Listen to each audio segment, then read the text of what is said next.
Madame, monsieur, bonsoir. Aujourd'hui, on va s'intéresser à une discipline olympique, mais dite mineure, la gymnastique. Pour la première fois dans l'histoire de la gymnastique algérienne, eh bien, 2 athlètes se qualifient pour les Jeux olympiques qui auront lieu à Rio durant l'été 2016. Pour en parler aujourd'hui, le président de la Fédération algérienne de gymnastique, monsieur Boucheha, bonsoir. Bonsoir. Merci d'être avec nous.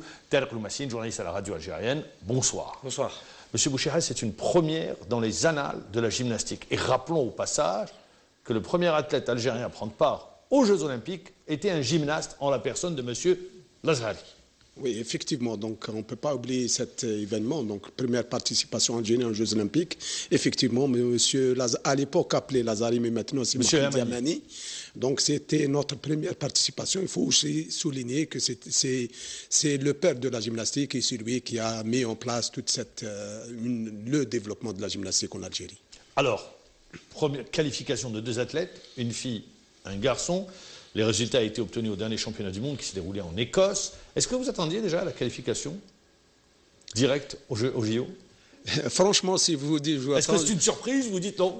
Non, comme j'ai fait partie depuis longtemps de cette fédération. Je rappelle que vous étiez directeur technique. J'ai été directeur pendant 22 ans et donc c'était tout le temps dans nos objectifs d'essayer de qualifier 1 ou 2 athlètes aux Jeux olympiques. Donc ça n'a pas marché à l'époque de Sidi Ali Ferjani, là où il était vraiment le gymnaste potentiel. C'était le meilleur continental et c'était l'athlète qui a le plus potentiel de pouvoir décrocher cette qualification. Malheureusement, à 2 reprises, au championnat du monde de Tianjin et au championnat du monde de je ne me rappelle pas, mais c'était les 2 fois où on avait raté notre qualification. Maintenant, c'est resté toujours pour nous un objectif important de se qualifier. Et voilà, maintenant, nous sommes arrivés à atteindre notre objectif et nous sommes tous contents et par rapport au travail fourni par l'ensemble des personnes concernées. Aux Jeux olympiques, il y a l'athlétisme, la reine des épreuves, la natation et la gymnastique, qui font partie des grandes disciplines des JO, avec des athlètes qui ont marqué l'histoire des Jeux olympiques. Concernant l'Algérie, quand on va aux Jeux olympiques, on va avec quelle ambition? Franchement, donc on y va. Avant tout, c'est le souhait de tout athlète de se retrouver dans un événement aussi important, mondial, planétaire. C'est un rêve.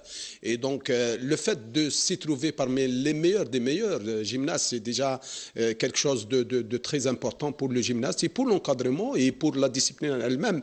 Parce qu'on va en parler quand on est aux Jeux olympiques. On parlera toujours que la gymnastique algérienne est présente à ces Jeux. Et ça, c'est un atout et c'est un avantage. Ça sera un avantage pour la gymnastique, mais pour le résultat, sachant que le niveau est très élevé, donc nous n'allons pas pronostiquer des résultats positifs. C'est pour ça que je dis avec quel objectif. L'objectif, c'est que l'objectif, c'est que la gymnastique soit présente à cet événement planétaire et c'est notre objectif. Et je pense que ça peut nous promouvoir et ça peut aider la gymnastique algérienne. La promotion de la gymnastique en Algérie, c'est ça un petit peu, à travers la participation? Oui, bien sûr, effectivement. Donc, quand on voit le drapeau de l'Algérie au niveau d'une compétition aussi importante en gymnastique qu'on ne l'a pas vu depuis longtemps, et voilà, donc ça peut être que positif pour la gymnastique algérienne, tout à fait.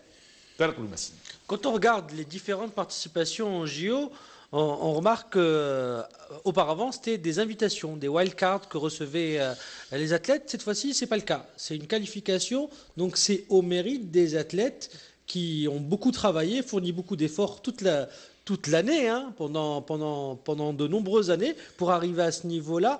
Ça doit être une grande satisfaction pour vous. Effectivement, donc on ne va pas dire que même la wildcard, c'est important, et la gymnastique, dès qu'il y a un Algérien aux Jeux olympiques, un gymnaste, la wildcard, la qualification.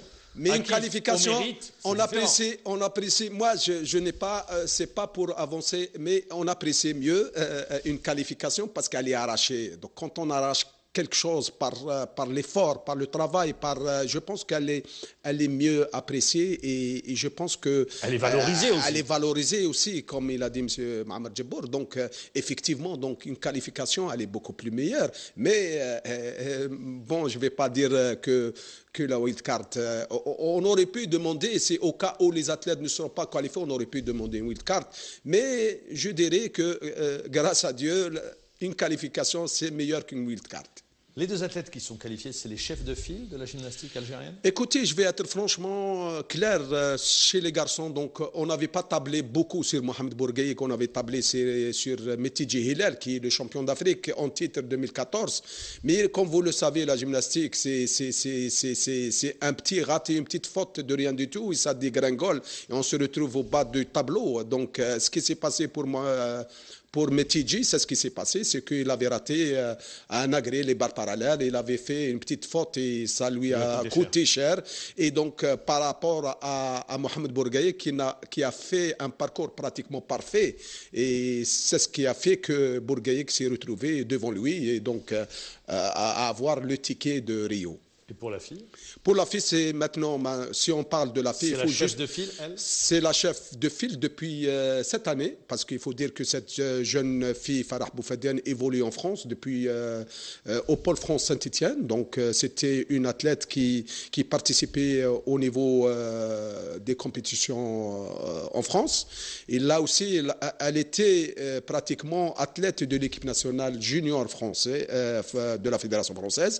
Et donc, après la demande justement, elle, à travers ses parents, donc ils ont émis le vœu justement d'intégrer l'équipe algérienne. Et donc toute une procédure a été lancée et nous avons pu avoir eu les accords de toutes les institutions, à savoir la Fédération française, la Fédération internationale, et le dernier accord, c'est le CIO qui a donné l'autorisation pour qu'elle puisse être dans les... Sous le drapeau Exactement, donc maintenant elle est totalement une gymnaste de nationalité algérienne et sa première participation c'était aux Jeux africains de Brazzaville. Très bien. Ça, c'est sur les athlètes qui sont qualifiés. Vous êtes là, vous êtes le président, le premier responsable de cette discipline. Alors, vous avez complètement, la discipline a complètement disparu, on ne la voit pas, vous n'avez pas d'exposition. C'est dû à quoi? Eh ben, comme vous le savez, donc c'est une discipline, vous l'avez si bien dit, mineure, et donc c'est une discipline qu'on n'arrive pas à vendre. C'est une discipline, mais par contre, je dirais qu'il y a de l'activité.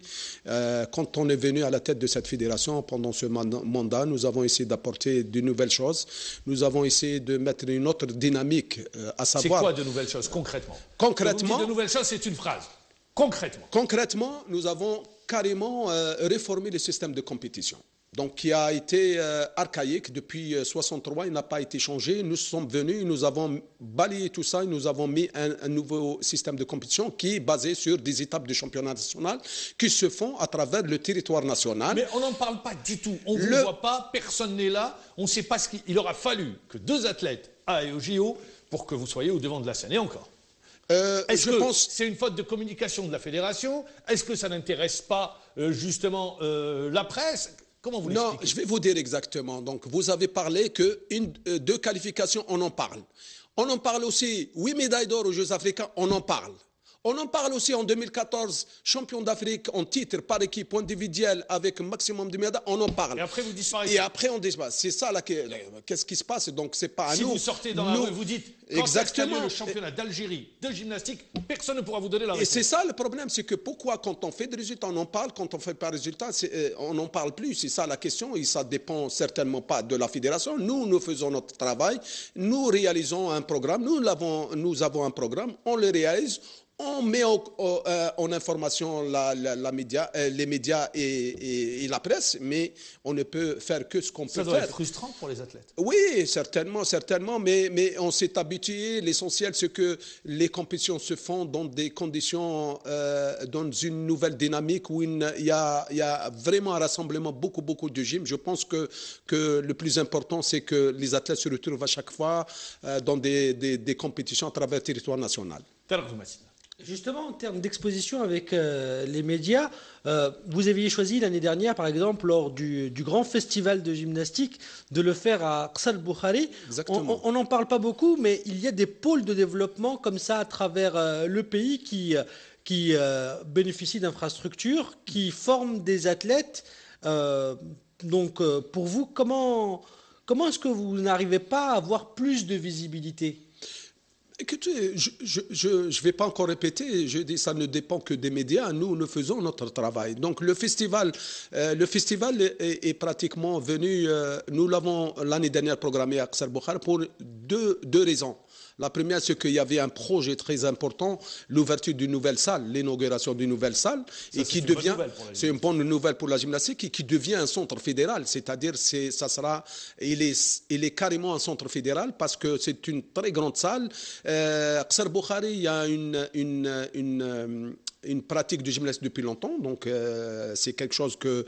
Et nous sommes en train de voir éventuellement si on ne va pas le spécialiser, puisqu'ils sont champions d'Afrique en trampoline tumbling, et donc nous l'avons spécialisé, et donc toutes les opérations de stage et de formation qui vont se faire dans ces deux spécialités on va les faire au niveau de Qsar Boukhari. Maintenant, le festival, je pense que ça s'est très bien passé, donc même les médias, elles étaient D'accord, l'année dernière, présents. cette année, il y aura un nouveau? Oui, certainement, chaque période? année, à la période. Donc, ce que nous faisons, chaque fin d'étape du championnat, donc les résultats les meilleurs vont vers le festival et on clôture l'année avec un festival où les meilleurs vont évoluer. Cette année va se dérouler à Béjaïa. Donc, on fait de telle sorte à ce que là, on veut développer la gymnastique dans un festival. Donc, on fait un festival. Qsar Boukhari, Béjaïa. Je vais avancer avec vous sur cette discipline exigeante sur le plan technique. Justement, sur le plan de la formation, sur le plan des techniciens. Il vous faut, si on veut aspirer à être parmi les meilleurs, pas demain, pas après-demain, mais dans un futur, il vous faut ce qui se fait de mieux. Ça coûte très cher. Bah, écoutez, la formation, si on doit parler de la formation, maintenant, il faut parler. Maintenant, la formation, il y a la formation qui est prise en charge par l'État, qu'on ne parle pas. Donc, éducateurs, techniciens, conseillers, etc., c'est l'État. Maintenant, la formation... Disons le pôle de développement, les pôles... vous parlez de la formation sur le plan de la formation de l'athlète au niveau des pôles. Non, moi je voudrais revenir en équipe nationale quand on arrive, où les meilleurs athlètes, vous les regroupez les meilleurs athlètes. Oui, effectivement. Donc, pour leur permettre de passer à un niveau supérieur. Donc, effectivement, nous avons des pôles de formation, de performance, on dit. Voilà, donc, le pôle de performance. Chez les garçons, c'est le pôle de Boufarik et Saïda. Donc, maintenant, c'est beaucoup plus Boufarik, Saïda. Maintenant, quelques difficultés, ils rencontrent quelques difficultés sur le rassemblement d'athlètes et de techniciens qui travaillent. Mais le pôle de Boufarik, maintenant, c'est le pôle qui pratique. D'ailleurs, quand on voit l'équipe, elle est pratiquement à 100%. Est-ce que vous pouvez vous passer de techniciens étrangers? Non. Dans certaines disciplines, non. Il le faut. Par exemple, chez les garçons, on n'en a pas besoin. Parce que nos techniciens, ils sont à la hauteur de leur mission. Et je pense le travail qu'ils ont fait, les résultats à travers pendant pratiquement des décennies, les résultats prouvent que nous avons les techniciens qu'il faut chez les hommes. Par contre, chez les autres spécialités, telles que la gymnastique artistique féminine, donc là, il nous faut aussi une coopération étrangère, technicité étrangère. Là aussi, dans la discipline, la gymnastique rythmique aussi, qu'on n'arrive pas à décoller parce que justement, c'est carrément un problème de technicité et de spécialité d'expertise. Vous, la fédération, vous pouvez, sur les fonds, sur les subventions qui vous sont données, est-ce que vous pouvez vous permettre d'avoir des techniciens étrangers? Non, les fonds, sauf si on demande, non, mais il faut dire que le ministère est tout à fait favorable à ce qu'on ait des techniciens de l'expertise étrangère. Maintenant, comme vous le savez... Favorable. Est-ce que vous avez eu les fonds pour les ramener? Il ne suffit pas de dire favorable. On a eu l'accord. Chaque fois, que ce soit du côté du comité olympique aussi, il est d'accord il soutient aussi l'import de l'expertise étrangère.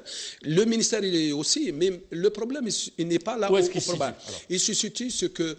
Quand on voit la gymnastique et quand on voit maintenant le niveau à travers le monde entier, tous les pays, et c'est pratiquement qu'on n'arrive plus à trouver d'entraîneurs spécialistes. Ils sont tous partout dans le monde et pratiquement il n'en reste plus.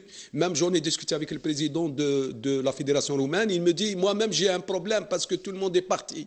Donc ils partent aux États-Unis, ils partent un peu dans l'Europe, ils partent partout, que ce soit les Russes, que ce soit l'Ukraine, que ce soit... Donc eux-mêmes, ils commencent à avoir des problèmes parce que les gens partent. Ils sont à la recherche des meilleurs salaires, des meilleures perspectives et des meilleures conditions. Et les difficultés les moyens. Également sur les salaires donc eux-mêmes, les pays, là, parce qu'on ne les voit plus champions du monde. On voit d'autres pays qui n'étaient pas en gymnastique forts et ils deviennent champions du monde. C'est grâce justement à ce transfert d'expertise. Et d'experts. Voilà, exactement. On est encore très loin quand même du modèle chinois où ce sont des enfants qui sont, dès leur jeune âge, 4-5 ans, emmenés pour être formés, initiés et produire des athlètes d'élite. Maintenant, si on parle de la Chine, c'est autre chose. La Chine, c'est depuis... ils prennent les gyms dès l'âge de 5 ans, ils les mettent dans des centres de formation. Et on oublie même les parents, ils ont le droit qu'une seule fois par an de voir leurs enfants. Et même les parents pauvres, ils ne pourront pas venir voir, ramener, prendre leurs enfants. Donc je pense que c'est un autre système, c'est une autre politique. Chez nous, quel est le système? Moi, je n'ai jamais entendu encore, je ne vois pas d'enfants me dire je vais aller faire de la gymnastique. Comment faire pour ramener les enfants? Non, écoutez, donc moi, personnellement... Ça doit être la grande difficulté d'avoir des licenciés. Je reçois beaucoup par Internet. Moi, j'ai mon fils, je voudrais l'inscrire. Le problème, il se trouve, c'est qu'il n'y a pas d'infrastructure beaucoup. Manque que de ce soit salles. Alger, manque de salles.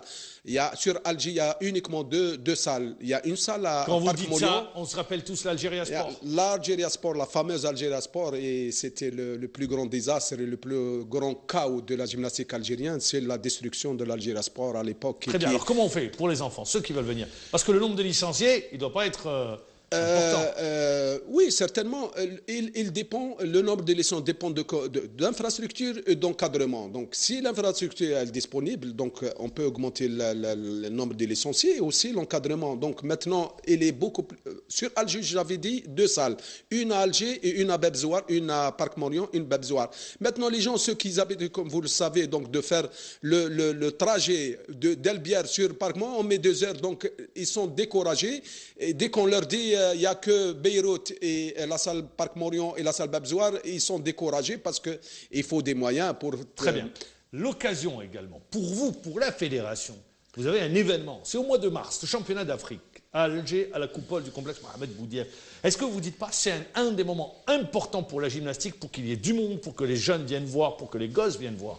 Effectivement, donc le premier objectif que nous avons, le fait d'abriter ce championnat, le premier but, c'est justement pour promouvoir la gymnastique. Un championnat d'Afrique, c'est pour... C'est combien de nations? Le premier, certainement, il y aura, d'après ce que j'ai, il y aura 16 nations. 16 nations. Donc, il y aura 2 disciplines, donc la gymnastique artistique et la gymnastique aérobique. Pourquoi l'aérobique? Parce que l'aérobique, il y a une forte participation, parce que tous les pays d'Afrique pratiquement pratiquent l'aérobique. Donc, la raison pour laquelle ils seront présents.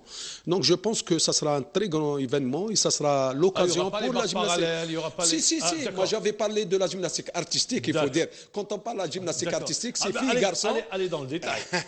Voilà, donc il y aura la gymnastique artistique, les agrès, chez les filles et les garçons. Voilà. Il y aura l'aérobique, donc c'est une discipline, n'est pas olympique, mais quand même qui draine beaucoup de monde et beaucoup de participants, surtout en Algérie. Pour vous, ça sera l'un des moments forts? Ça sera vraiment un moment fort, puisque je pense que depuis, nous l'avons organisé depuis 2093, le dernier championnat 2000.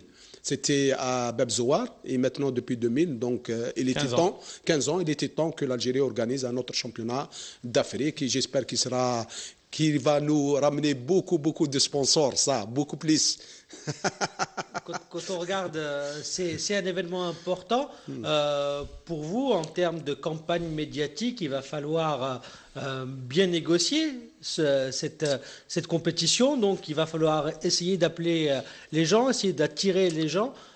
Et ça passe aussi également par des sponsors. Est-ce que vous pensez que les sponsors vont répondre à l'appel?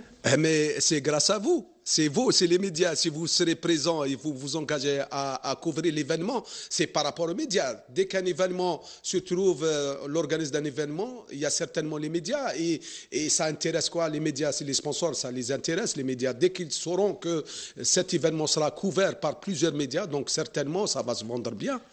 Pour le moment, on se rappelle, ça sera au mois de mars. Exactement, du 19 au 27 mars. Très bien. Les Jeux Olympiques, parce que les 2 athlètes qui vont y aller. Alors, est-ce que dès aujourd'hui, les 2 athlètes ont leur programme? L'argent a été débloqué pour leur permettre d'avoir la meilleure préparation possible? Écoutez, nous venons de décrocher.